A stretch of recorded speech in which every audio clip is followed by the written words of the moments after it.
Eksakto ang punto. 6:02. Humahataw, humahagupit, lumalatay na komentaryo sa himpapawid. 2x2. Walang takot sa paghimay sa masalimuot na isyu ng bayan. 2x2. Humahataw na mga balita at impormasyon. 2x2. Ating damhin, ating lasapin ang hagupit na 2x2.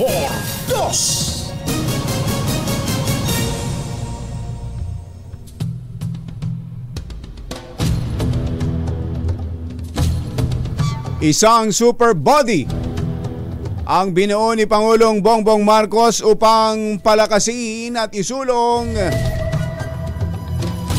ang universal na karapatang pantao sa bansa. Sa ilalim ng Administrative Order Number 22, bibigyang diin ng Special Committee on Human Rights Coordination ang pangangailangan na magkaroon ng human rights-based approach patungo sa pagkontrol sa droga at kontra-terorismo. Inatasan ng komite na palakasin ang mga umiiral na mekanismo para sa proteksyon at pagtataguyod ng mga karapatang pantao at mangalap ng datos sa mga paglabag sa human rights ng mga tagapagpatupad ng batas. Ito ay pamumunuan ng Executive Secretary at co-chaired ng Justice Secretary kasama ang mga kalihim ng DFA at DILG na magsisilbing miyembro. Isyu ng bayan, katotohanan. 2x2. At maitim ang balak, magtago ka na. 2x2. Si Jerry at si Anthony, narito na. 2x2. Hahataw ng todo, urado ka. 2x2. Ang katotohanan, dala nila. 2x2. Walang sinasamba pali, maniwala ka. 2x2. Hataw ng gusto, tol, umasa ka. 2x2. 2x2.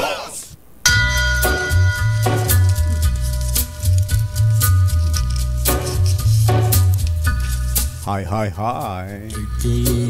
Maganda morning. Magandang umaga, bayan! Bayan! Ito po si Jerry Baha. Ito po naman si Anthony Taberna. Muli pong sumasa inyo ang 2x2 sa umagang ito ng Friday! Yuhuu! Kumusta kayo mga textmates, mga text partners, mga kapamilya, kapuso, kapatid, kabarkada, mga kapitbahay? How's your weekend? Kayo ba'y nakahinga-hinga na sa sobrang init ng panahon? Yan. Medyo nababawas-bawasan na, kumbatsero, ano? Ano bang pakiramdam mo? Nababawas-bawasan na ba ang init? Tingin ko malamig yan. Nginingiki ako dito Tinutukan nyo ba naman akong dalawang aircon na 16 Ewan ko lang. Pwede bang bawas-bawasan nyo ng konti ito? Wag! Bawasan nyo ng konti kahit na para makatipid tayo. Ngingiti-ngiti si Het At kahit na kahit mga 16.5, mga 16.5, okay na yan. Ayan, 22 para 2x2. Ayan, 2x2. Medyo hindi naman malamig pero nababawasan na yung init, di katulad nung nakaraan. Oo, na yung hangin kahit sa gabi na, pag nahipang ka ng hangin, para kang para kang tumapat sa oven. Totoo.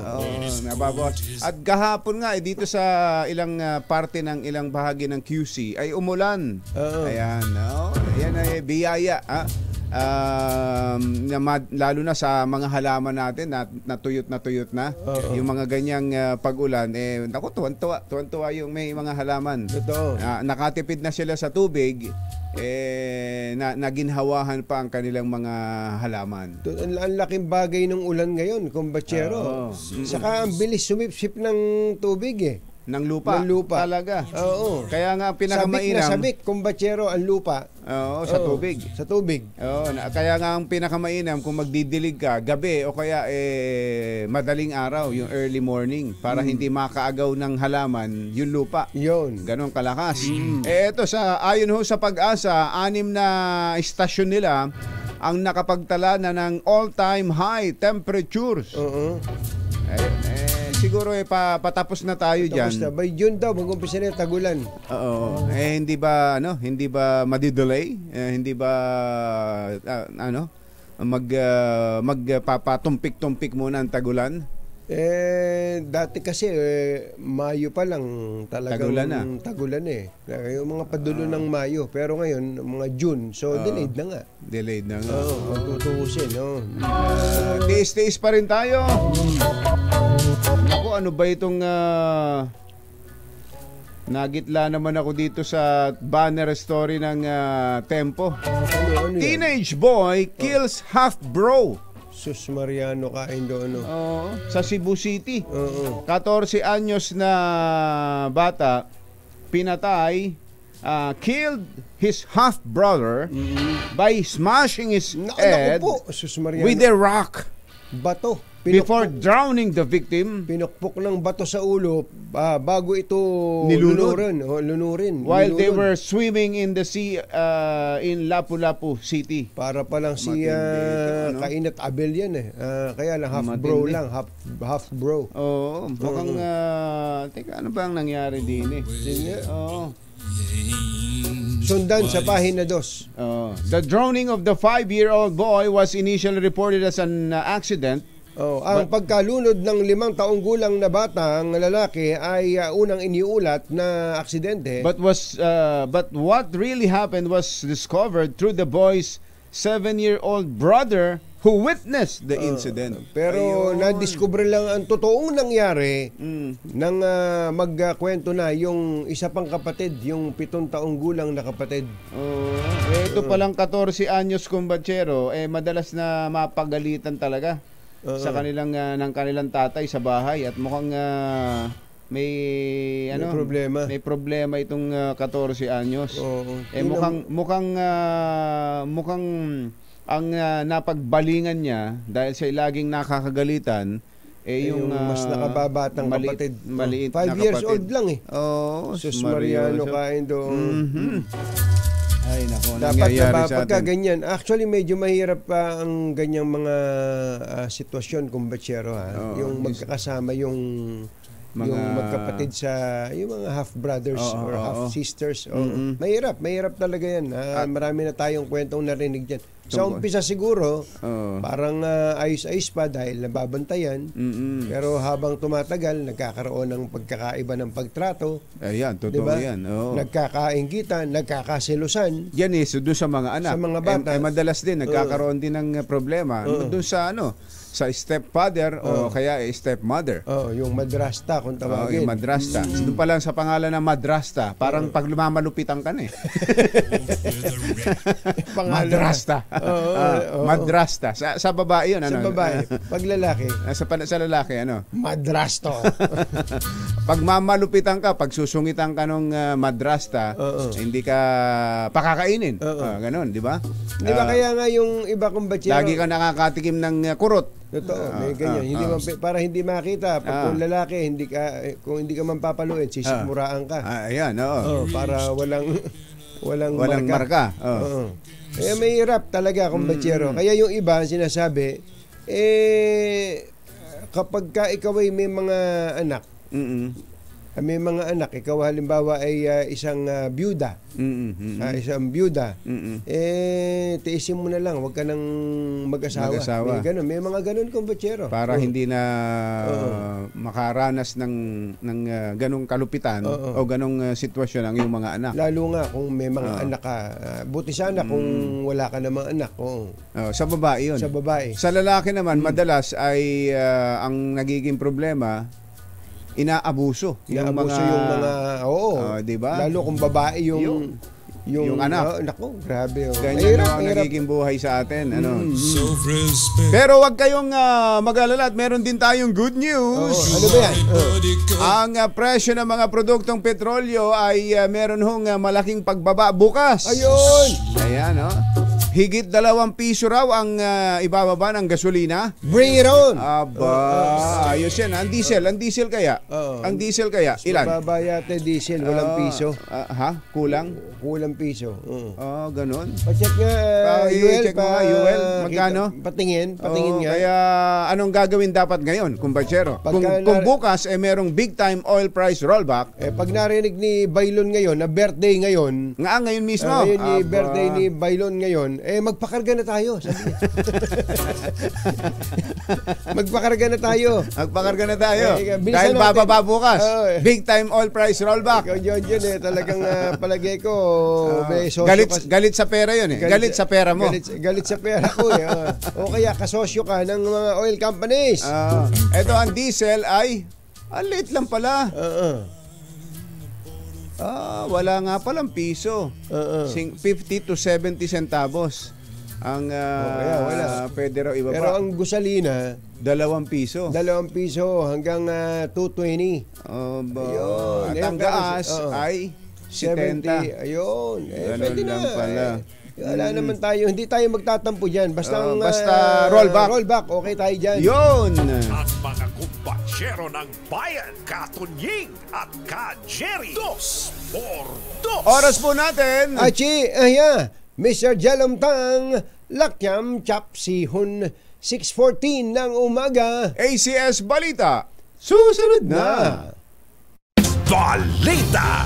Walang makakaligtas, walang makakalampas. Saan mang sulok ng kapuluan, Luzon, Visayas hanggang Kamindanawan. Basta't may balita, ipagwagwagan ng sikat na tagapagbalita. ACS Balita. Kasama ang 2x2 tandem Anthony Taberna at Jerry Baha. ACS Balita. Ang programang ito ay hatid sa inyo ng ACS Manufacturing Corporation, ISO Certified, maker of world-class quality Pride detergent. Araw ng Lunes at 13 ng Mayo 2024. Narito na po ang ulo ng ating ACS Balita. 3 Pinay pasok sa 2024 Pulitzer Prize finalist. Presyo ng gasolina nakaambang bumaba ng higit 2 piso kada litro. Pilipinas posibleng manatiling world's top rice importer hanggang sa susunod na taon. Bate sa panukalang amyenda sa Rice Tarification Law, iraratyada sa plenaryo ng Kamara. Full implementation ng food stamp program ipatutupad na nationwide. City Ordinance sa programang Car Free Sunday sa Maynila lalagdaan na. Magandang umaga Luzon, Visayas, Mindanao. Good morning Philippines. Hello world. Kami po ang inyong mga tagapaghatid balita. Ito po si Anthony Taberna. Ito po si Jerry Baha. At ito ang ACS Balita. ACS Good News. Sa atin muna ang good news. 3 Pinay ang nakapasok sa listahan ng mga finalists para sa prestihiyosong Pulitzer Prizes for Journalism and the Arts ngayong 2024. Ang Pulitzer Prizes ang pinakamataas na pagkilala na matatanggap ng isang mamamahayag o organisasyon na nakabase sa United States. Ang 3 na pinarangalan sa taunang Pulitzer Prizes noong May 7 ay sina investigative reporter Nicole Dunca, visual artist na si Ren Galeno at photographer na si Hannah Reyes Morales. Finalist sa feature photography category para sa kanyang mga larawan sa artikulo ng New York Times, How the Youth Boom in Africa Will Change the World. Nanalo rin si Morales ng ilang parangal kabilang ang 2023 World Press Photo Award at ang 2023 Pictures of the Year International Award. Noong 2021, napili rin si Morales bilang photographer ng Nobel Peace Prize. Ang gaganda naman itong galing mga, pala nito, ano? yung mga journalist na to, kagaganda, mukhang mga artiste. At mga bata pa, Mga bata pa, ano? Congratulations. Ulitin natin ang mga pangalan. Sina Nicole Dunca. Nicole Dunca. Sino kaya dyan si Nicole Dunca? Sino ba dyan, Mother? Yung nasa kaliwa? Ito ba yung Ito ba nakapangalong nasa una? baba? Ha? Mother? Hindi daw din niya alam. Hindi mo rin alam. Yuel, Si dapat Nicole. alam mo to, Yuel. Oo. Pagka, lalo ka ikaw at gusto mo na mag-asawa.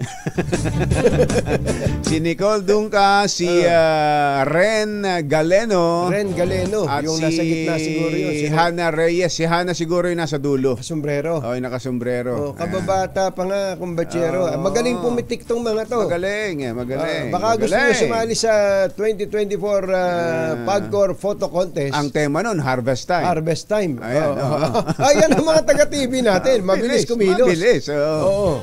Ano lang kailangan gawin? Aba, pagka may nakita kayo umaani, umaga pa sa limbawa, kung mga nangyayari dyan sa ating mga pangisdaan, pintikan nyo na yan. Ayan. At pagka kayo ay may pagkakataon, isubmit nyo yan sa Pagcor. Ayan. May premyo ba yan? Meron, syempre. Magkano? 100,000 piso. Ayan. Para doon sa 8 mananalo sa conventional category. At doon naman sa mobile at saka sa drone, Ay 50,000 pesos. Marami yan. 16 yan. At kahit 16 years old, batang-bata, pwede kang sumali dyan. Ayan, narinig niyo yun, Hana, ayan. Nicole, tsaka Ren, ha? Ayan. Kahit na Pulitzer finalist pa kayo, pwede pa rin kayong magdagdag ng konti kung kayo ang mananalo dito sa Pagcor Photo Contest. Ayan. Alas 6:26 na ng umaga na imbag bigat kada kayo amin na po. Agring kayon, gising na. Higit 2 piso kada litro ang inaasahang rollback sa presyo ng gasolina bukas. Batay po sa pagtaya ng Department of Energy, nasa halos piso naman kada litro ang posibleng ibaba ng presyo ng diesel at kerosene. Ito po ay resulta ng pagkalma ng presyo ng krudo sa Asia sa harap ng paglakas ng dolyar at mataas na US inventories. Alas 6:28 ang ating oras. Buenos dias con todos mga Chabacano. Gising na ba kayo? Eto, pakinggan ninyo. Sa ikatlong magkakasunod na taon, Pilipinas pa rin ang magiging numero 1 world's largest importer ng bigas. Sa susunod na taon, ito ang pagtaya ng US Department of Agriculture kung saan papalo daw sa 4.2 million metric tons ng bigas ang aangkatin ng Pilipinas sa susunod na taon. Ganon? Tingnan mo pa itong mga kanuna ito. Pati mga kana. Pati ang mga kana. Mas alam pa nila ang i-importin natin kaysa sa atin. 4.2 million metric tons daw. Napakadami naman Aba, itutulak daw ito ng lumulubong populasyon sa Pilipinas at lumalagong lokal na turismo. Mainam naman pala. Lumalagong... Ayos naman itong mga kanuna to eh. Pati mga kana. Lalo na ang mga kana. Mas mataas ng 100,000 metric tons ang pagtaya ng US para sa 2025 kumpara sa 4.1 million projected volume ngayong taon. Tingnan natin yan. Pag na lumabas na itong contract growing na pinatutupad ng National Irrigation Administration sa pamamagitan ni Derek Loris Guillen. Hindi. Administrator Eddie Guillen. Eddie Guillen. Kapag ito'y palagay ko malaki maibabawas dito eh. Ako naniniwala ako. At lalo na yung sinasabi niyang magiging double cropping ng wet season, ng dry season. Ng dry season. Ang gusto niya sa kalendaryo nila kumbatsero, mag-umpisa ng September, October, ang dry season. Tingnan mo nga itong si Direk na yan, ano? Hindi, administrator. Admin. Yan ang matagal na nating sinasabi na dapat alam mo kung ano yung mga ipatutupad at gagawin sa sektor ng bigas. Hindi naman siya sa agriculture, sa irrigation lang siya. NIA siya. Pero ang NIA, sabi nga ni Administrator Tony Nanggel dati, ang pagka-administrador ka ng NIA, dapat alam mo kung anong nangyayari sa bukid. Hindi ikaw yung paupo, pahila-hilata ka lang sa opisina mo. Dahil ikaw rin yung nagsusupply ng tubig sa mga palayan. Palayan, gulayan, etc. Pero yung ikaw yung magko-contract growing, Ayan. hindi na sa pa kanila na- yun. hindi- Pero Oo. gagawin nila siguro yun lang. Nabusit na siguro. Sabi niya siguro. Ako na nga, ako na nga. Tabi mo nga, ako na. Mga gano'n, ano? Marohas, ikaw ba yan? Paano yun? Itabi mo, ako na. Yun. Ano ba yun? Ano ba yung pedicab? Pedicab. Ay, Senator, Secretary Mar. Magandang morning. morning. 6:30 na umaga, laktiampwa. Ayun, yung mga pro-China dyan, laktiampwa. Sisimulan ng talakayin sa plenaryo ng Kamara ang panukalang pag-amyenda sa Rice Tarification Law na naglalayong maibaba ang presyo ng bigas sa bansa. Tiniyak ni House Speaker Martin Romualdez ang masusi at mabilis na pagtalakay ng Kamara upang mapagtibay ang panukala sa ikalawang pagbasa sa Miyerkules. Pero Speaker, importante yung masusi, ha? Hindi porket mabilis okay na. Yun ang problema sa iba, sa sobrang bilis. Nagsasuffer ang quality. Yun, kaya kailangan masusi. Ayan. Inaasahan po na magsisimula ang debate sa oras na i-endorso na ng Committee on Agriculture na pinamumunuan ni Quezon Congressman Mark Enverga. O yun, Si Congressman Kuya Pogi. Si Congressman Mark Enverga, ang Enverga ay taga Quezon. Pero pag nakita mo si Congressman Mark Enverga, Parang kano. Congressman, taga Quezon ka nga ba? Taga Quezon ka ba o taga Washington ka? Ang kagwapo nitong congressman, bata pa. Bata pa, gwapong, poging-pogi. Ang puti. Kaputi. Kaya isipin mo ano kaya nang magsasaka to kaputi. Ito pong panukalang ito ay dumaan sa Committee on Agriculture at i-endorso po ito sa plenary ng House of Representatives. Alas 6:31 ang ating oras. Mayong buntag kaniyong tanan mga Bisaya, mata na mabudiha. Gising na ba kayo? Todo handa na ang DSWD sa full implementation ng food stamp program. Ito po'y simula sa July. Ayon kay DSWD Undersecretary Edu Punay, naging matagumpay ang 6 na buwang pilot implementation ng programa sa ilang lugar. Ipatutupad ang programa sa 10 rehiyon at 21 lalawigan kung saan ay 300,000 pamilya ang initial na target. May mga nagme-message sa akin kumbatsero, ano na raw ba nangyari doon sa ayuda sa mga minimum wage earners? Na hinaharang ng mga hinahabol pa ng mga senador. Naalala mo kumbatsero yung saan ba dadaan dapat yan? sa DSWD, yung hinahabol ni Senator Amy Marcos. Sabi, ba't yung bibigyan ng ayuda yung mga ganyan? So natigil ba? Hindi mo natandaan yung ito yung ipatutupad ng DSWD pero wala pang IRR. Gagawin pala IRR. Ang tagal na, sa kalagitnaan na ng taon na. Oo nga, wala pa bang IRR yan? Yung mga ang tagal, ano? Yung tulong sa mga nahihirapan din ng mga pero hinaharang ni Senator Amy. Hindi ba yun yung sabi ba't nakalusot sa atin yan? Ba't hindi ko alam yan? Hindi ba? Naalala mo? Oo nga pala. Hindi ko alam, sabi ni Senator Amy, hindi namin alam yan. Ba't bigla na lang lumabas dyan yan? Oo nga, no. Di ba, follow up natin mamaya kay Mayor Wes Gatchalian. Bakit? Siya ba DSWD? Kapatid niya yung nasa DSWD. Bakit? Magkaibigan ba kami? Naalala ko lang dahil may mga nagme-message sa atin tungkol doon. Oo nga, hindi ba ilang bilyon din yan yung pinag-usapan dyan? Oo nga. Mother, tingnan mo nga yan. Importante yung ma-follow up natin yung mga ayuda na yan sa panahon ngayon na may mga matataas ang presyo ng bilihin. Na may mga mataas din ang pangangailangan. 6:34 ng umaga, maupay nga aga, mga kasangkayan, mga kabugtuan, mata na kamo, gising na.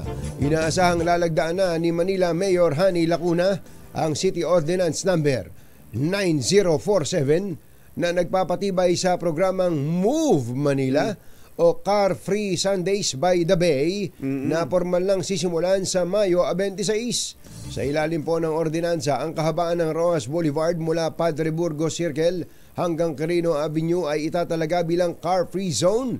Aba. So, Rojas Boulevard mula sa Padre Burgos Circle hanggang Quirino, maikli lang yun. Maikli lang yun. Maikli lang. Di ba, mula dyan sa may, yung pinag-aaral mo sa yung Admiral. Sa Admiral. Mula Admiral Hotel hanggang ba sa Luneta? Padre Burgos. Oo. Hanggang dun sa may Manila Hotel. Manila Hotel, no? Ayun, car-free daw po yun. Kung saan ang mga Manileño ay maaaring mag-exercise mula alas 5 na umaga hanggang alas 9 na umaga. Sabi mo, maikli. Maikli. Tumakbo ka nga doon. Mag-jogging ka nga doon. Hindi, subukan natin. If siya pinapanood ko lang eh. Sabi siguro, mahaba nga pala. Ito, 5 to 9 in the morning, pwede daw pong maglakad, mag-jogging, tumakbo, mag-roller skate, at magbisikleta. Ayun daw po nito na mahikayat ang publiko na maging fit and healthy sa pamamagitan ng paglalakad at pagbibisikleta. Sa dry run kahapon, personal na nag-inspeksyon si Mayor Lacuna at Vice Mayor Yul Serbo Nieto. Kayang-kaya nito, magaganda katawan nila sa ruta ng Car-Free Sundays. Susunod! Dito po! Uy, ang mga regional wage board daw pinabubuwag na. Yan. Ha? Ay, bakit? Bakit naman? At sinong mainit ang ulong nagpapabuwag dyan? Oo. Yan at iba pang mga nagbabagang balita sa pagpapatuloy ng ACS Balita. Alas 6:36. This time check is brought to you by Sulok ng Kapuluan, ACS Balita. ACS Balita. Ang programang ito ay hatid sa inyo ng ACS Manufacturing Corporation, ISO Certified, maker ng world-class quality Pride Detergent.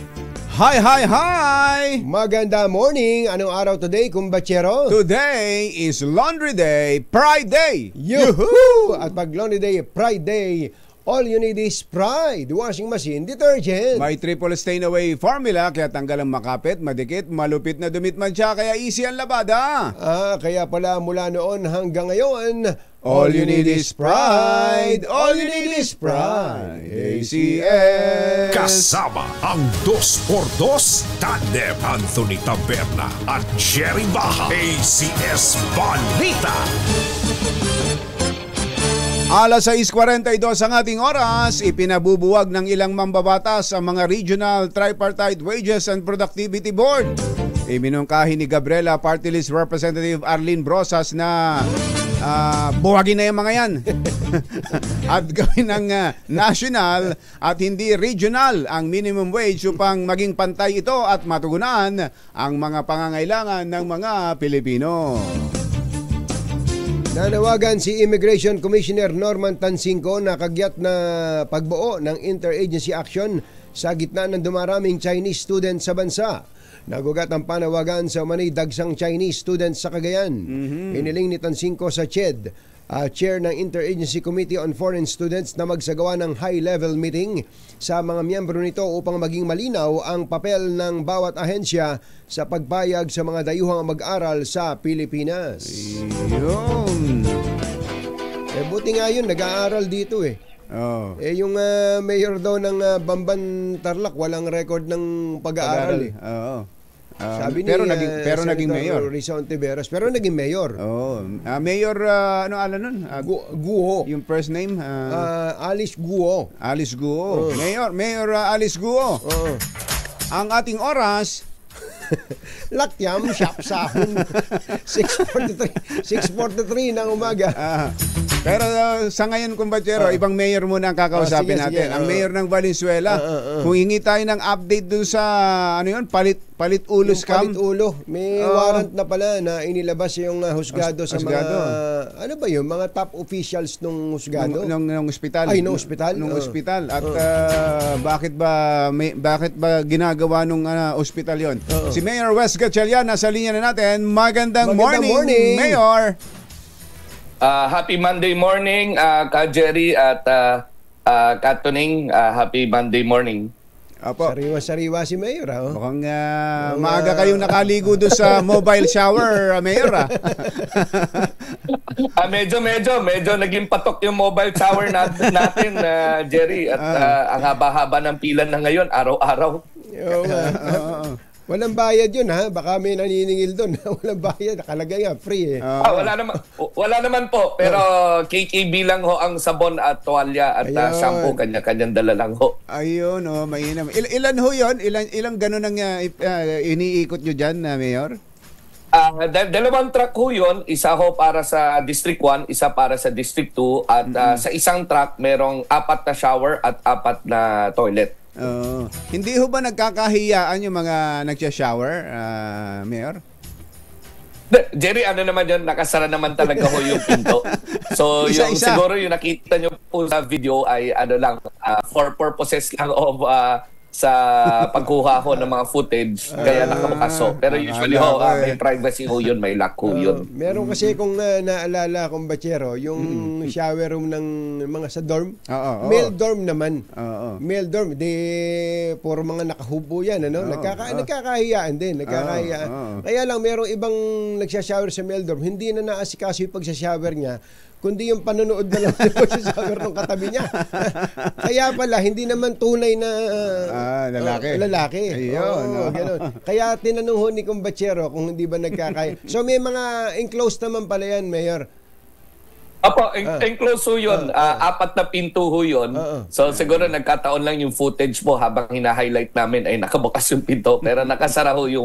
Walang silipan ho. Merong privacy. Ito, ipapalo po namin yung palit ulo scam, Mayor. Ano na hong update dun sa... At parang nadagdagan yun, ano? Nadagdagan yung mga kaso. May mga lumapit yata sa inyo na may garunding experience doon sa ospital na yon. Sa ACE Medical Center. Opo, bale ho, yung case number 1 ho ay lumabas na po ang warrant of arrest against doon po sa safety officer at saka sa credit collector at yung security guard po na nag-detain sa kanya. Sa case number 2 ho, naghihintay na lang ho kami ng balita. But hopefully, sana po, very soon, lumabas na rin po yung warrant of arrest. Bali po, nag-post bail po itong mga employees po ng ACE Medical Center. At nagpapasalamat din po ako sa mga kapartners natin sa media dahil po malaking tulong po yung press con na ginanap natin noong April 3. Dahil po doon sa press con ho natin, sa tulong nyo ho, sa pagpakalat po ng balita at request ko po na lumapit, 2 ho ang lumapit pa na kaso. Actually, Ka Jerry and Katuning and Jerry, marami pong lumapit, no? Pero 2 ho ang willing pong mag-file at nag-file na po ng kaso sa ating korte, no? So yung iba po ay nag-uusap pa ng pamilya at pinag-iisipan pa ho kung tutuloy ho sila. So meron po tayong 2 brand new po na kaso na akin pong prinesenta last week sa media. At yung unang kaso, mas madugo ho, Katunying at Jerry, dahil yung baby na po ang dinetain. Pagtapos po mga anak ng nanay pinalabas, pero hinostage po yung baby sa loob ng ospital for 1 month. Pambira, ano? Grabe yung ospital. Teka ho muna, Mayor. Yung kinasuhan ay mga safety officer, collector. Yung pong pamunuan o yung management, may-ari ng ospital, hindi po sinama sa kaso. Well, unfortunately po, ayon po sa ating batas po ay doon po sa slight illegal detention at may revised penal code ho tayo. Talaga pong doon lang po sa perpetrator caught on the act ho ang makakasuhan. If you remember po, yung April 3 ho kasi may pinalabas po yung Valenzuela Police na CCTV footage showing itong mga tao. So unfortunately po, yung management po ay hindi ho kasama sa kaso. Opo. Doon sa mga lumapit ho sa inyo na merong kaparehas na experience dyan sa ACE Medical Center, kailan ho meron ho bang mas matagal ng panahon? Mga ilang taon na? Ano ho yung pinakamatagal na panahon na, Mayor? Actually, ito pong bata na na-mention ko ho, 2017 pa ho ito, no? Ay, sus. At yung case number 4 po, 2021. Pero itong baby po ay very peculiar po ang kaso dahil po ang birth certificate po hanggang ngayon ay hindi po release ng ACE Medical. Tingnan mo na, pati Actually po, dokumento. during the press con po, dala po ng nanay nga yung bata. Ang laki na 7 years Oo. old na po ngayon Grade yung 1 na bata. yan. Sa ganung katagalan po. Grade 1 na, wala pa siyang birth certificate. Opo, at tingnan talaga mo pong umiiyak yung nanay po sa akin dahil para pong, ang pakiramdam niya po, para pong nawalan po ng karapatan ng kanyang anak, na ang kanyang anak ay wala namang hong kinalaman dito po sa palit-ulo scam na to na victimize po sila. In fact ko, Anthony at Jerry, kung papakinggan nyo po istorya ng nanay, talaga pong lalambot ang puso nyo dahil habang pala yung baby po ay dinedetain ng ospital, mismong mga nurse doon ang mga naglalabas ng kanilang pera para tustusan yung pambilis ng gatas at mga kagamitan po ng bata. Siyempre, nanay po nasa labas Yung nanay naghahanap ng pera po sa labas. Ilang attempt pong humingi na lang ng nag-request po ng promissory note po yung nanay, ayaw ho pagbigyan ng ACE. At ang sabi pa ho sa kanya, magtrabaho na lang mag-janitor doon, maglinis na lang para ho mabayaran yung utang. Matindi. Pero mismo po, ang mga employees po doon sa awa po, ay sila po mismo ang gumastos pa para alagaan yung baby. Yung pang-apat po natin na kaso ay ito po, medyo malala din 2021, nung kung natandaan nyo po, kasagsagan po ng COVID, meron po isang call center agent po na due to COVID na confined sa loob po ng ACE Medical. Pero 7 days or a few days after, okay na siya, gumaling na. Pero ang mabigat dito dahil po kinover lang ng HMO, maswerte po dahil ito pong kababayan natin ay nagtatrabaho sa isang magandang kumpanya, may HMO siya. So yung HMO, nabayaran naman po ang majority ng kanyang bill. Pero napakaliit na lang po ng balanse. Hinostage po for 19 days. Ito pong kababayan ho natin. Kaya po masakit ang bisip po sa loob niya. Yung hindi na-cover ng HMO, yung natira na lang, nadali pa siya ng 19 days. Opo, yung 19 days na yun, tumatakbo pa para metro ng taxi. Tumatakbo pa ho yun. Tumataas so, pa.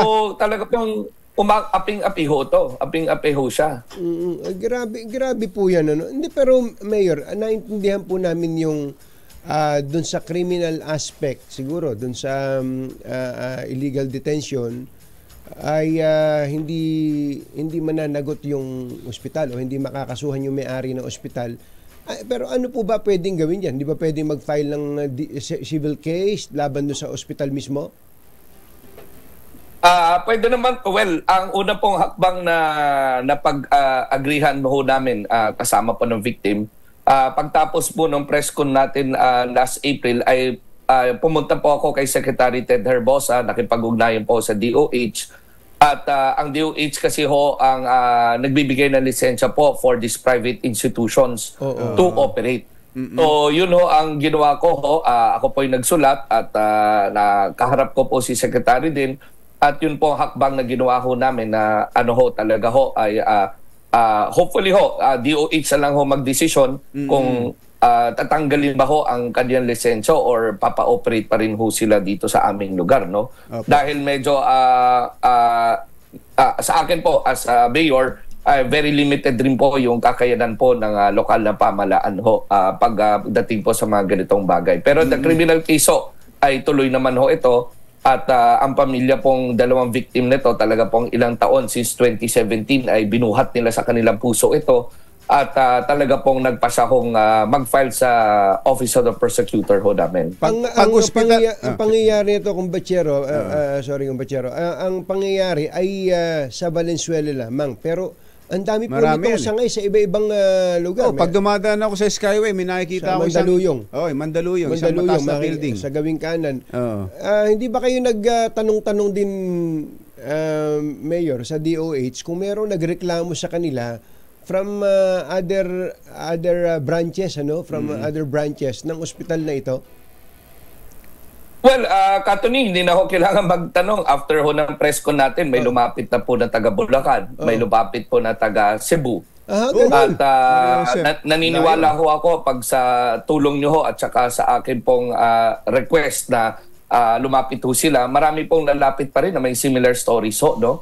So, ang ilan lang ho ay siyempre po natatakot, ang ilan po ay ayaw na maabala ang kanilang buhay at hanap buhay, ay hindi na lang po nagsampa ng kaso. Pero itong mga kababayan natin, sila po ay siguro po komportable po sila sa kanilang lokal na pamahalaan, kaya po lumapit talagang ilaban talaga ito. At saka talagang makikita nyo po yung emotions ng pamilya. Talaga pong aping-api ho sila doon sa loob ng ospital. Parang yung tratong hindi maganda ho. Walang nakalimutan natin karapatang pangtao. Parang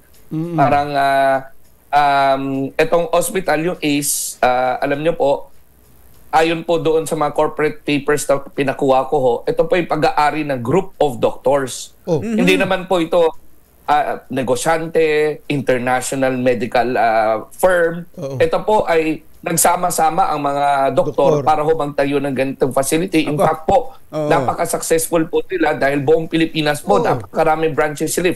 If I'm not mistaken, 8 to 10 branches. Yung nakikita nyo po sa Skyway, nakikita ko rin yun, Jerry. Brand yun na pagbukas po yun sa Mandaluyong na branch, no? So, naiisip ko kung sino pa ho ang doktor na mga owners, yun pa ho ang gagawa ng ganitong mga palit-ulos scam, ay nakakalungkot because remember, they took their oath in PRC bago ho sila naging doktor. Yung Hippocratic oath. Na alagaan po ang mga pasyente, ang healthcare, to prioritize the healthcare po na nasasakupan ho nila. Panghuli na lang, Mayor, wala ho bang effort from the management ng ACE o kaya sa mga may-ari mismo na makipag-usap sa inyo at magpaliwanag? Wala kayong nakausap? Well, as of today ho, wala pa ho eh. Wala naman hong lumapit sa akin. Talaga. Iniisip ko na lang, Jerry, na baka tingin ho nila DOH sa mas may jurisdiction over our local government, no? Kaya ho, ako naman, being proactive lang po at sa makakaya po ng lokal ng pamahalaan, nagpasa ho tayo ng tinatawag nating Ordinance 1178 o ang ating Valenzuela City Anti-Hospital Detention Ordinance. Dito po sa bagong ordinance po natin na naipasa ho, kasama na po ang presidente, CEO, managing director, medical director o chairman, no? Sa kung may mga ganitong kaso po tayo.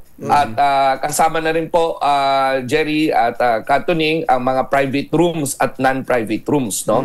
So kumbaga lahatan basta nandoon ka sa loob, command responsibility dapat ay kaagad. At dito po ay as much as 200,000 to 400,000 po ang magiging penalty plus revocation po ng business permit. Ayun. So kung ano man po ang pagkukulang po ng batas at experience ko po dito sa kaso ay in-improve na natin through this ordinance number 1178. Okay. Mayor Wes, salamat po sa inyo at hindi nyo binibitawan tong kaso na to at sana rin naman kahit na yung ibang mga LGU, hindi lang sa ACE, hindi lang tungkol sa ACE. Kung wala tayong national law na sumasaklaw dyan, gayahin ito ng ibang mga local government units through ordinances para maprotektahan ng ating mga kababayan. Pero gusto nating i-emphasize, Kumbachero, hindi tayo galit sa mga ospital. Ang totoo nung mga ospital kumakandili rin sa lalo yung mga maayos na ospital at tayo naman ang tinatakbuhan ng ating mga kababayan. Pero yung ganitong klase na experience and traumatic to, Kumbachero. Nakawawa talaga yung nakaranas ng ganito na 7 years, yung iba namatay na. Iba 7 years old na wala pa. Baka dyan pinanganak si Mayor Guo. 17 years old na nung magkaroon ng papers. Ng papeles. Mayor Wes, salamat po sa inyo. Thank you. Thank you. Maraming salamat rin po, Katuning, Jerry, at may you have a productive week ahead po. Maraming salamat po. Mayor Wes Gatchalian ng Valenzuela, tinan mo, mga doktor din pala ang may-ari nitong hospital na to. Naalala ko to, bigla yung yung pharma issue. Yung iniimbestigahan ngayon. Maisumbong kaya ito kay Doc Tony Liachon? Sumbong na natin. Doc Tony, ito mga doktor mismo na sus Mario Joseph. Yan ang mga binubulgar. Yan ang nilalabanan ni Doc Tony Liachon.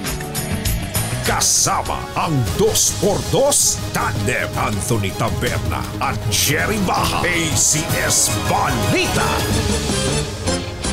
Nagatid ng kabuuan ng ating ACS Balita. Ito po si Jerry Baja. Ito po naman si Anthony Taberna.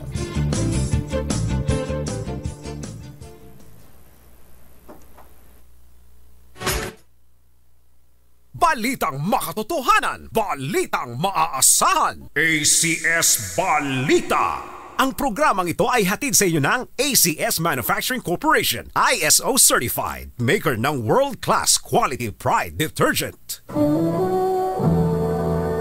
Pachero dito sa ano pangalan nun? Doon sa dating police, PDEA agent na pinaharap na dinala diyan sa Senado at nag-privilege speech. Privilege speech si Jonathan Morales. Oh, naalala tuloy ni Senator Ping Lacson yung nakaraan niya. Yan yun eh. Sabi ni Senator Ping, yan yun. Oo nga pala. Senator Ping. Tumatawag kami ha. Senator Ping, pakisagot mo nga ngayong telepono. Ito nga pala. Mga ilan na, 20 plus years ago. 20 plus years ago, yan na daw ang buhay niyan, sabi ni Senator Ping. At hanggang ngayon, yun ang buhay. Ibig sabihin, hindi siya napananagot hindi siya naaabot ng mahabang kamay ng batas. Sabi ni Senator Ping Combachero, yan mismo, si Jonathan Morales mismo, ang isa sa mga testigo ni former ISAF Chief Victor Corpus. Na pumanaw na. Iniugnay siya sa drugs. Inuugnay siya sa illegal drugs. Sabi niya, fabricated illegal drugs accusation against me. Tuloy pa ba yun? Natapos na ba yung Senate hearing? Yun nga. Senator Bato, hindi pa ba kayo tapos dito hindi pa yata tapos si Senator Bato kay Agent Morris. Oo. May napanood akong pelikula ngayon si Agent Morris. Siya pala si Agent Morris. Kaya nga yung sabi ni sumagot na pala finally ang Pangulong Bongbong Marcos na isang araw. Si Kwan, sabi niya si Jokebox. Na pag hinulugan mo ng coins, kakanta, tutugtog. Ang sabi ni Senator Ping Lacson, ang katropa niyan, si Ador. Mawanay. Si Bayaw. Si Bayaw. Si Ador Mawanay, saka si Rosebud. Kung anong, ang sabi ni Senator Ping to, kung anong ipasabi mo, yun ang sasabihin niyan. Ayun. Sabi niya, bago pala pumanaw tong si ISAF Chief Victor Corpus, nagsorry na sa kanya. Kay Senator Ping. Dahil nga, ito yung mga ginagamit nila nun para idawit sa illegal drugs, si Ping Lacson. Sabi, yan yun na. Si Jonathan Morales. Tapos nakapag-privilege speech pa sa Senate. At kaya sinabi nga niya, medyo pinatamaan nga ni Senator Ping si Bato Sabi ni Bato, sabi ni Senator Ping kay Bato, ang bihira naman Senator Bato. Magkaharap yan. Si Morales na isang sinungaling, tapos si General General Lasso, yung sa PDEA. Ano ba pa? Moro Lasso. Ikaw naman, Senator Bato. Mahirap bang pag-isipan niya kung sino paniniwalaan mo sa dalawang yan? Kumbaga, sasabihin mo ngayon straightforward, kaya naniniwala ka sa sinasabi ni Morales dahil lang may butas yung papel. Kaya ang tatamaan dito ang Senado. Ang matatamaan dito Senado at particular si Senator Bato. Si Senator Bato, siya ang tatamaan ng sa sobrang pagbibigay niya ng space. Parang siya mismo ang binibigyan niya ng kredibilidad itong si Jonathan Morales. Kredibilidad niya ang nawawasak. Issue ng bayan, katotohanan, 2x2.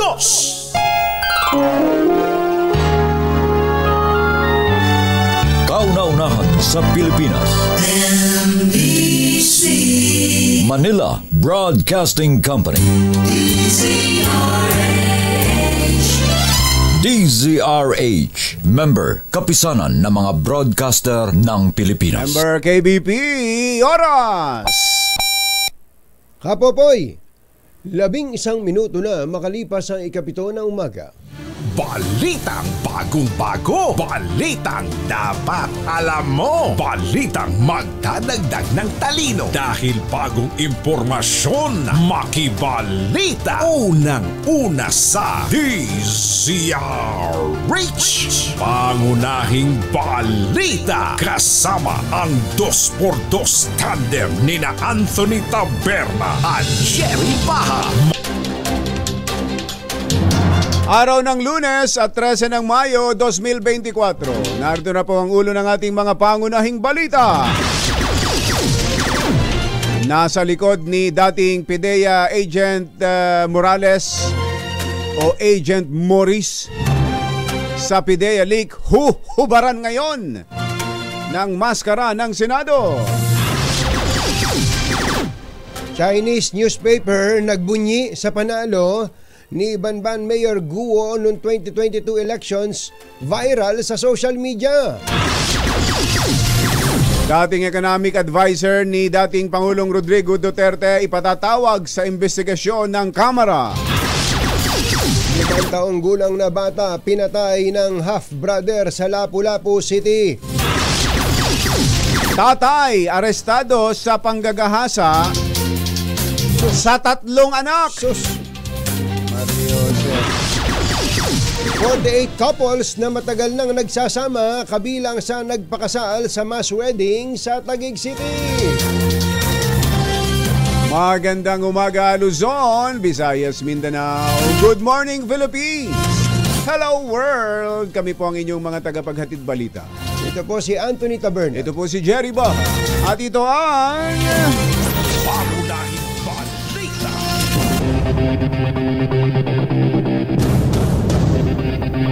Alas 7:14 ang ating oras. Sa detalye ng mga balita, arestado ang isang 47 anyos na lalaki matapos gahasain ng paulit-ulit ang 3 nitong anak sa Dupax del Sur, Nueva Vizcaya.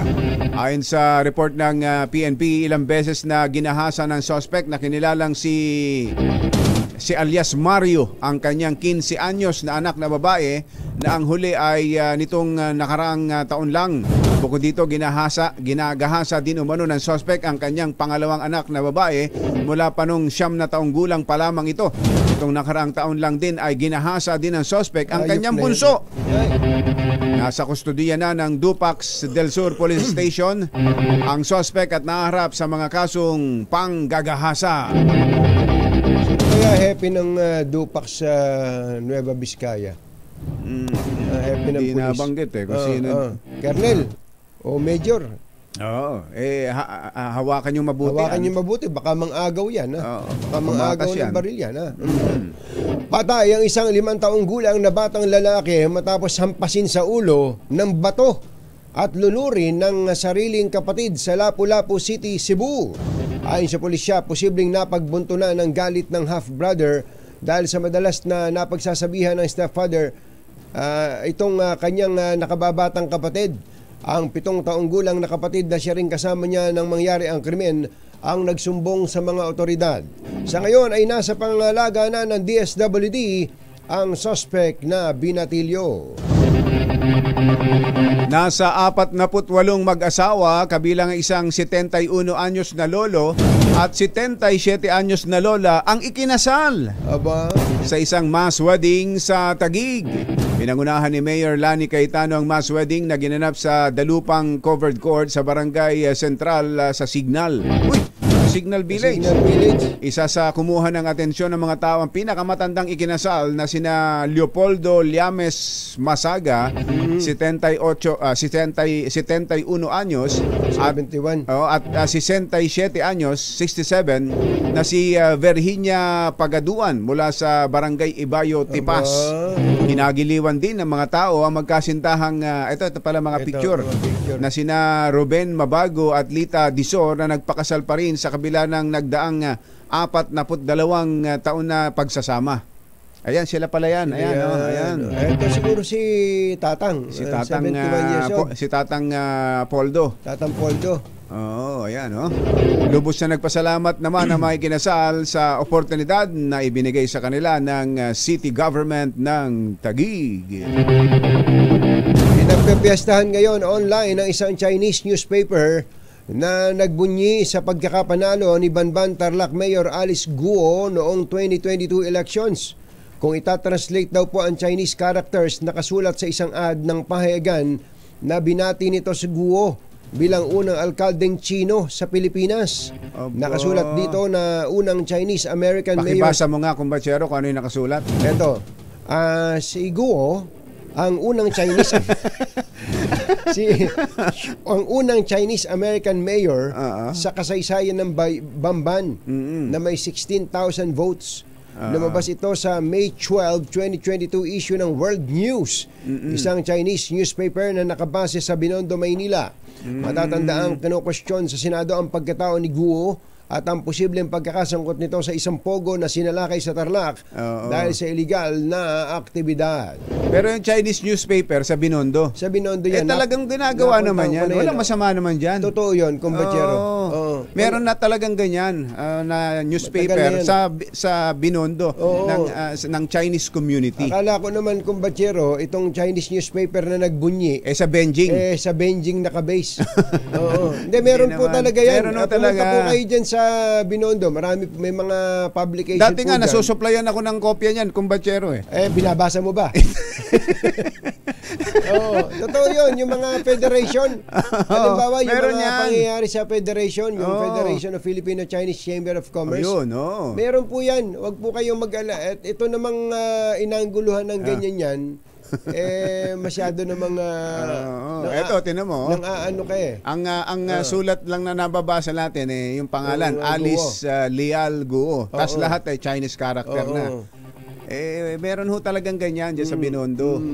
Pero doon sa istorya, yung kwento nitong si Guo, marami talagang hindi maraming dapat ipaliwanag. Kaya dapat talaga ito linawin ng DILG. Secretary Benhur Abalos. Pumasok na kayo dapat dito. Bagamat hindi required na maging natural-born Filipino citizen, ulitin natin hindi required na maging natural-born Filipino citizen ang isang mayor o isang local official sa Pilipinas. Maraming patse. Maraming patse na dapat maipaliwanag itong si mayor. Talaga. Kailangan tinututukan din niya ang DILG mismo. At alisin na natin ang pagiging Chinese. Kahit na halimbawa American o Australian o Japanese na maging mayor sa isang bayan natin dito. Na walang papel Na walang papel. Dapat may ginagawa dyan ang pamahalaan natin. Secretary Benhur Abalos. Tsaka kumbachero, Comelec mismo. Yan ang hirap kasi sa Comelec Kasi ministerial lang po sa amin yan ang pagtanggap po namin ng papeles. Katulad lang halimbawa, meron kayong pinatakbo, American citizen pala. US citizen. Tapos nung nanalo na, sasabihin nyo, hindi na kami yan, hindi na namin jurisdiction. Anong klaseng Comelec yun? Anong klaseng nung inireklamo sa inyo, tinanggap niyo yung papel na American citizen, klarong-klaro. American, nung nanalo na, sasabihin nyo, hindi na kami ang kanyan. May requirement na dapat natural-born Filipino citizen sa ganung posisyon na tinatakbuhan. Yan ang problema din sa Comelec Kayo may nang-aano kayo Samantala, ipatatawag sa pagdinig ng Kamara ang dating Presidential Economic Advisor ng Pangulong Duterte na si Michael Yang. Ayon kay Congressman Robert Ace Barbers, Chairman ng Committee on Dangerous Drugs, pagpapaliwanagin si Yang sa pagkakasangkot sa 3 billion drug buy-bust operation sa Mexico, Pampanga. Sabi ni Congressman Ace, ang Empire 999 ang kumpanyang nagmamay-ari ng warehouse kung saan nakita ang shabu noong 2023 at nakapangalan kay Yang at iba pang mga personalidad. Nako, sa naunang pagdinig ng komite, lumitaw na incorporator din ng Empire 999 si Lincoln Ong nasangkot sa Parmali Nako, scandal at nako. nagsilbing interpreter pa ni Yang. Kailangan ng Congressman Ace, kailangan nito ng interpreter. Oo. Diyan Yung sa interpreter- hearing ninyo. Kunin nyo yung interpreter ni Isko. Ayun. Oo. Ang galing nun. Ang galing na. pati si Mayor Isko naliwanagan dun eh. Pwede ba nating, Mother, Mother. pakihanap mo nga yung video, baka yung mga taga-TV, merong magaling na interpreter. Pakihanap nyo na mamaya. si Mayor play natin. Isko. Nung misa may hinuli sila. Hinuli si Isko, Oo, nung mayor pa. Pahanap mo, Tapos makikita mo. Chinese yung hinuli. Chinese yung hinuli. Merong isang interpreter na kasama si Isko. Bilib na bilib si Isko. Hanapin na po namin. Papaalala na po. Yun, kaya Congressman Ace Barbers, para hindi kayo maisahan. Kami nahahanap doon sa interpreter na yun. Para hindi kayo maisahan nung magiging bisita yung Chinese niya, kailangan nyo na isang magaling na interpreter. Okay? 7:22 ng umaga. Naalala ko pa lang, natatawa na ako eh. Samantala, iniugnay din sa illegal na droga ni dating PIDEA agent Jonathan Morales. Ano Jonathan Malaya? Jonathan Morales. Yusek yun, Yusek Malaya yun. Ulitin natin. Iniugnay din sa illegal na droga ni dating PIDEA agent Jonathan Morales si dating Senador Ping Lacson. 2002 nang kaladkarin ni Morales na nooy Police Officer 1 si Lacson sa umano'y drug trafficking habang nanunungkulan bilang PNP chief.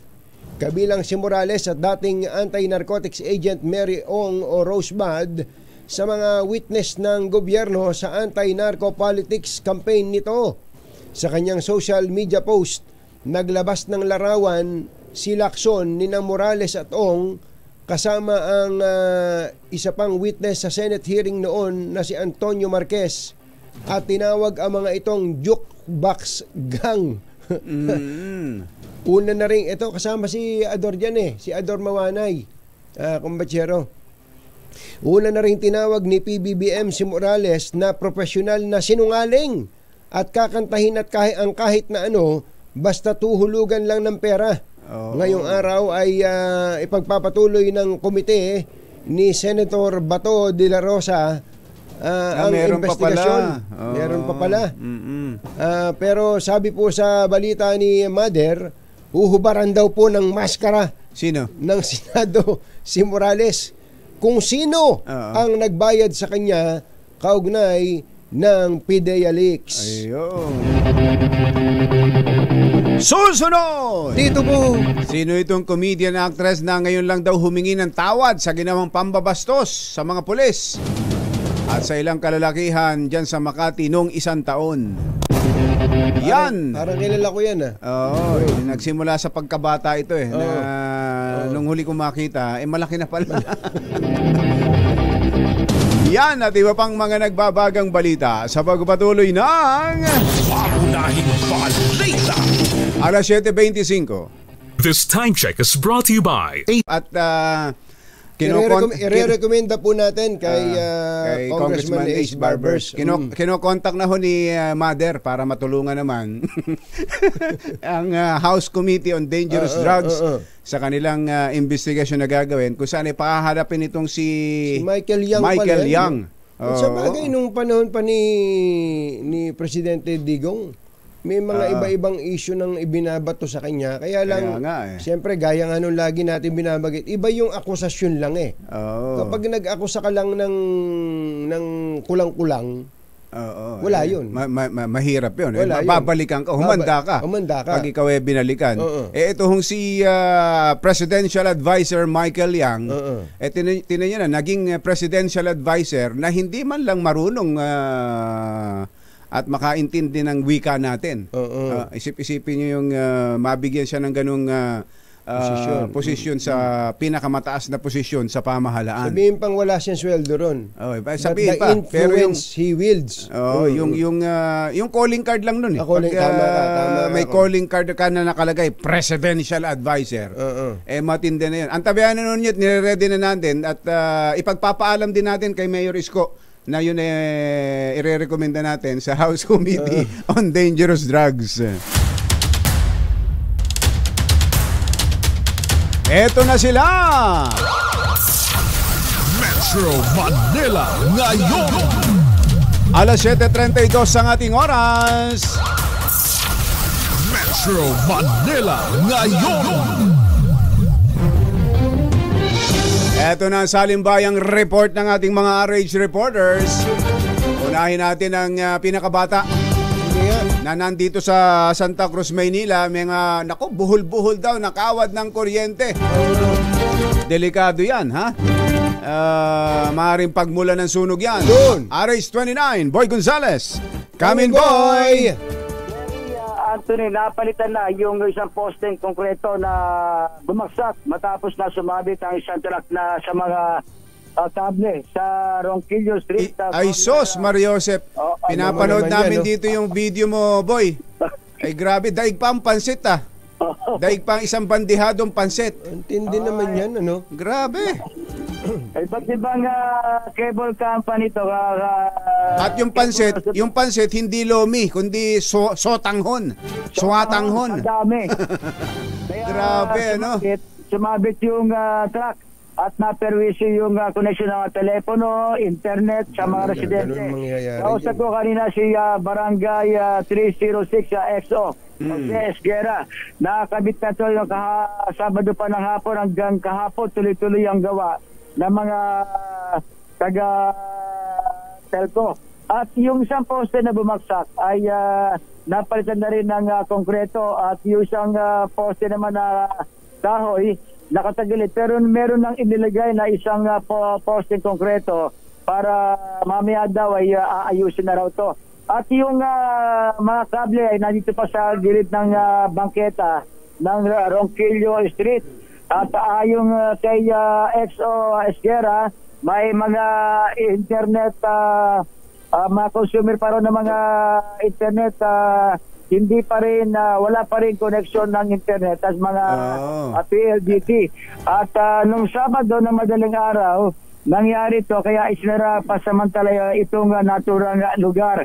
Ang nangyari ang insidente, alas 3:40 na madaling araw, dumaan yung dump truck na minamaneho ni itong si John Mark Balisno Sese na dinala sa Bihira pagka talaga pagka nakikita natin yung ganyan, kumbatsero, parang wala nang pag-asa.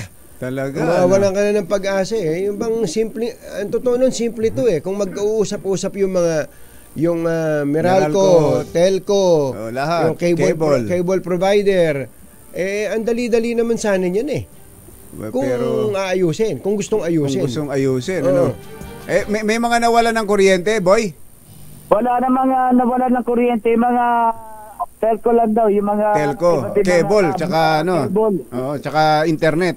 Mga internet, dahil may mga ilang mga resident, mga commercial to itong erang to, commercial establishment, hanggang ngayon wala pa rin internet ang mga residente rito. At ngayon, yung may dumaan dito isang sinakyan na Sky Cable, nakipag-ugnayan muna sa Barangay Hall para magkaroon ng at magawa na itong mga nawalan ng internet. At isa pa, yung kanilang CCTV, may higit sa 20 na CCTV ng barangay ang nasira din ng mga matangga, mabumagsak ang poste dito sa naturang lugar. Para sa kauna-una sa Pilipinas, DZRH, ito si Boy Gonzales, tuloy-tuloy sa pagbabalita, tuloy-tuloy sa serbisyo. Sama-sama tayo, Pilipino. Metro Manila ngayon. Samantala, puntahan naman natin ang isa pang poste. Ito naman posting ito ay dyan sa San Dionisio, Parañaque. Inirereklamo daw po ng mga residente. Ba't naman? Ano naman ang problema ng poste sa inyo? RH27, Noche Kakas. Come in, Noche! Sa Jerry at Katunying, kung makikita nyo sa aking likuran, itong poste ng kuryente, nakatagilid dito. Sa halip na kumpunihin, ayusin yung ibalik sa pagkakatayo, tinukuran ng bakal, tapos ang sabi kanina sa atin ng barangay enforcer ng barangay San Dionisio, si Nathaniel Virata, marami nang sumalpok dito ka Jerry Katunying, mga nakabisikleta at maging yung mga nakamotorsiklo. Dahil kung makikita nyo, ayan mula dito sa gutter, ayan, nagpas na mga ilang metro din ang layo. Kaya imbis na dalawang sasakyan yung makakadaan na dito ay nagiging one lane pagdating dito. Ito yung Victor Medina at na dati ay ang pangalan nito ay Kabihasnan Road.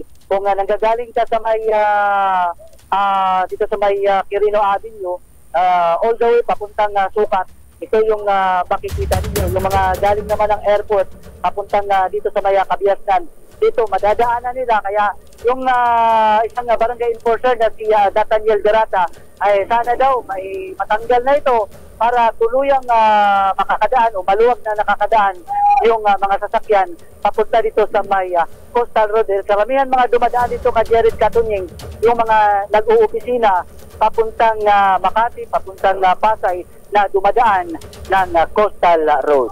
Walang kananan sa Pilipinas, sa DCRH, ako sinutira tuloy sa pagbabalita, tuloy-tuloy sa serbisyo. Sama-sama tayo, Pilipino. Thank you, Noche. Lipat tayo kay Val Gonzales sa QC.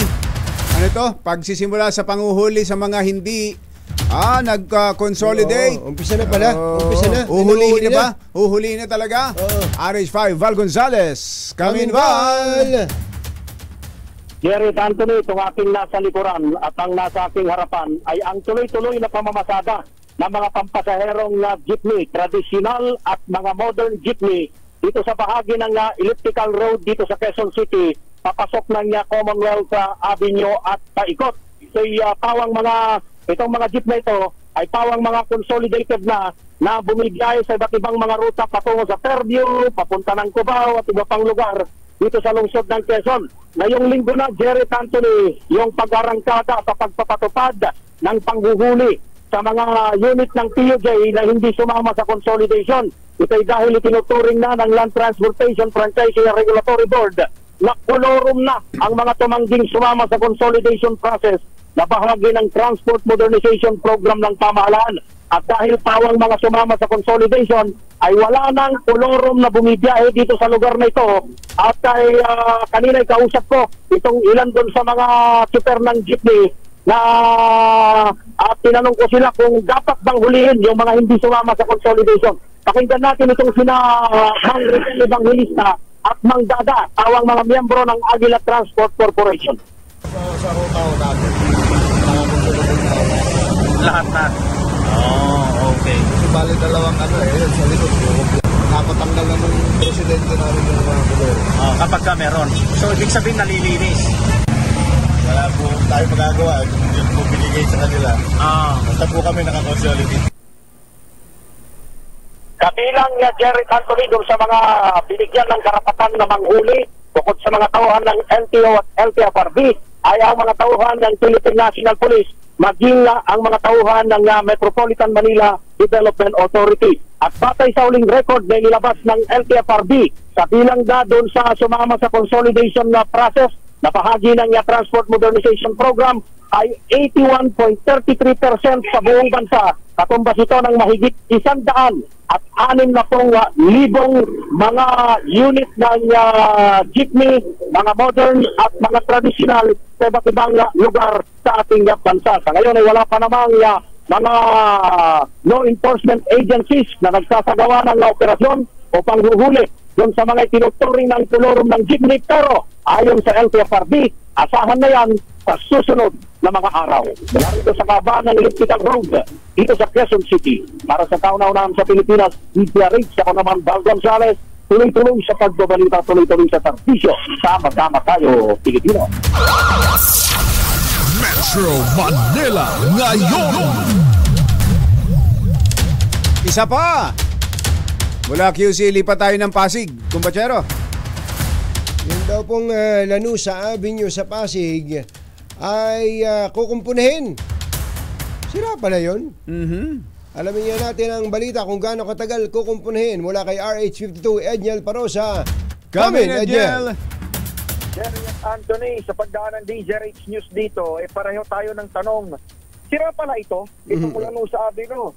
Isa't kalahating buwan kasing kukumpunihin itong Lanao sa Avino sa Pasig City. Na isa sa mga pinakamahalagang kalsadang tumutulay sa mga major thoroughfares sa Eastern Metro. Ito ay ang kalsadang nagdudugtong o nagsisilbing shortcut sa bahagi ng Ortigas Ave Extension at C5 Road na may bagamat ilang bahaging bako-bako o hindi pantay ang pagkaka-aspalto, tingin natin parang wala namang dapat kumpunihin batay sa ating mumurahing mga mata. Abiso ng Pasig City Government, isasara ang gabi-gabi itong Lanusa. Wala ngayong Mayo at 13 hanggang sa katapusan ng Hunyo para sa rehabilitasyon ng Department of Public Works and Highways. Pero mangyayari lamang itong pagkukumpuni tuwing alas 10 ng gabi hanggang alas 5 ng umaga kinabukasan. Kaya para doon sa mga may ipit sa traffic sa Kaliman, sa paligid ng Valle Verde kapag gabi, maaaring gamitin ang Julia Vargas Avenue kung manggagaling sa C5 o dumaan sa Ultra Drive kung manggagaling sa Meralco Avenue palabas ng C5. Kaugnay nito, asahan din ang posibleng pagtindi pa ng traffic sa Barangay Ugong, lalo na sa ITI intersection tuwing isasara itong napakalagang kalsadang ito. Para sa kaunaunan sa Pilipinas, DZRH, ito si Edniel Parrosa. Tuloy-tuloy sa pagbabalita, tuloy-tuloy serbisyo. Sama-sama tayo, Pilipino. Thank you, Edniel. Thank you, RH Reporters. Metro Manila ngayon. Alas 7:43 ang ating oras. Antabayan niyo po yung video ng interpreter na inirekomenda namin sa Senate, sa House Committee on Dangerous Drugs. Ang interpreter ni Mayor Isko na pwedeng magamit kay Michael Yang. Sandali po lamang, 7:43. This time check is brought. Ay, narito pa po ang mga pangunahing balita. Arestado ang isang driver ng van at konduktor matapos gahasain ng paulit-ulit ang 19 anyos na pasahero. Ayon sa report ng pulisya, naiwan ang biktima na mag-isa sa van dahil wala pa siya sa kanyang destinasyon at nauna nang bumaba ang iba. Dakong alas 3 ng madaling araw, tumigil ang van sa isang tindahan para magantay ng pasahero, pero pagbalik ay may mga dala na itong alak. Dito na siya sinimulang igapos at halayin ng dalawang lalaki. Paulit-ulit at matapos ay binaba sa terminal sa Claver, Surigao. Natuntun ng pulisya ang van sa isang repair shop na tangka pa sanang papalitan ng plaka. Pero nahuli ang dalawang sospek at ngayon ay nakakulong na. Bibigyan ng magsasara ng Sofitel Philippine Plaza ng separation benefits ang mga empleyado nito. Ayon kay PPHI President Esteban Peña, naglaan sila ng 230 million pesos hanggang 287 million para sa 500 nilang empleyado. Sinabi ni Peña na nakikipag-usap na rin sila sa DOLE at sa Philippine Hotel Owners Association para matulungan ang mga mawawalan ng trabaho. Tiwala ang pamunuan ng Sofitel na mabilis makahanap ng trabaho ang kanilang mga empleyado dahil kulang ang mga manggagawa ngayon sa hospitality industry. Saka magagaling itong mga empleyado ng Sofitel, kumpanyero, mga maasikaso. Magsasara ba dahil gagawin lang o mukhang sarado na? May problema talaga. Renovation daw, kumpanyero. Tigil operasyon ang Sofitel sa June 30 dahil sa anilay safety reasons dahil sa ilalim nga sa renovation. Kasunod daw ito ng ilang insidente gaya ng pumutok na tubo ng tubig, tumirik na elevators, escalators, tumatagas na aircon at ang gas leak sa kanilang restaurant. At sabi naman ng isang tumutugon sa pangalang Popoy, ang isa pa sa maaaring dahilan ay nawala ng view sa dagat. Iyon. Kaya nga. Yun talagang dahil sa tambak ng buhangin. Duda ng marami dyan. Hi! Ay, eto na yung video. Yung nire-recommenda nating interpreter. Sige na nga. Pwedeng gamitin ni Congressman H. Barbers. Pakipasok mo nga. Na ba? Take it away. Tell your fellow Chinese, you cannot do business illegally in this country and in this city. You are not allowed. Hindi ka raw pwede dito hanap buhay. Illegal. Illegal, bawal. Dito sa bansa namin. Suspect ka din. Yan yung interpreter. Wala pang 2 months. Now you will see how we implement laws. You cannot anymore. do illegal things in Manila. Oh, hindi ka na raw pwede dito negosyo Manila na illegal. Ayan. Bawas na sa You go to Muntinlupa. You go to jail. Ikaw kulong. Ikaw kulong. Okay, hindi ko maintindihan. Ba't rin Tagalog o English? Tell your fellow Chinese. Okay na. Tignan mo naman, oh. Pati si Mayor, nagpo-post din siya para doon sa interpreter. Ay, nako. Kaya sabi nga ni Mayor, nadali siya ng interpreter niya. Sabi siguro ni Congressman Ace Barbers, ba't di ba pahiram niyo pa sa amin yan? Baka may mga kailangan ng ayusin sa inyong mga bahay, tulad ng bubong. Buti nilang may bubong na maaasahan. Gawa sa state-of-the-art technology. May aluminum na. May pintura pa. Now available na rin sa pre-painted tiles pa. Para sa eleganting bubong na matibay na magulay pa. Mag-Cherry Loom pre-painted ka na. Oy, Vic Lima, wag mo sasaktan. Wag. Oy, birthday pala kong Chillax Bachero. lang. Birthday pala kong Bachero nung Biyernes. Ni Kong Doming, ni Congressman Doming Mariano. Kong Doming? Tatahimik ka, Kong Doming, ha? Happy birthday po sa inyo. Pero ang nagbe-birthday naman ngayon ay si Kong Doy Liachon. Kong Doy Liachon. Congressman Happy Doy. Birthday. Happy birthday. At nung linggo ay si Felix. Si Felix. Diyan sa Mayor's Office ng Caloocan. Si Felix Malapitan. Nung May 10. Mayor Felix Malapitan. Mayor Felix Malapitan. Happy birthday, Mayor Felix. At nga pala akong Bachero, si Bailon ngayon na nagbe-birthday, nandiyan sa ASEA. Aba, tingnan mo nga naman. Pa-ASEA na lang si Bailon. Ngayon! Tama yung ginawa mo, Bailon. Dami daw tao, kung Bachero. Nitong weekend. Nitong weekend. Mother's Day. Oo, nataon. Kaya yung mga... Ganon din sa Las Casas. Sa Las Casas. Yung, napakaganda ng Las Casas. Ang tindi ng investment na ginawa din doon ni Secretary Acosar. Meron. May mga yate. Ang dami. Daming yate. So, tsaka may ATV. Hindi lang pala yung mga lumang bahay na may multo. Hindi lang pakikipaghabulan sa multo ang gagawin mo. Pwede ka na. Ang laki na pala. Mapuntahan nga yung Las Casas ulit. Si Rene nga, hanggang ngayon, takot na takot.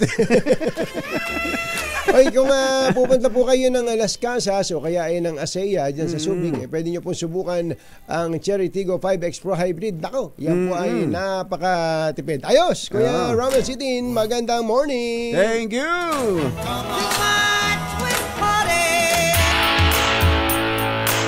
Ay, marami pa tayong naiwan, parang hat. Ikaw na bahala, ha. Sandali po lamang.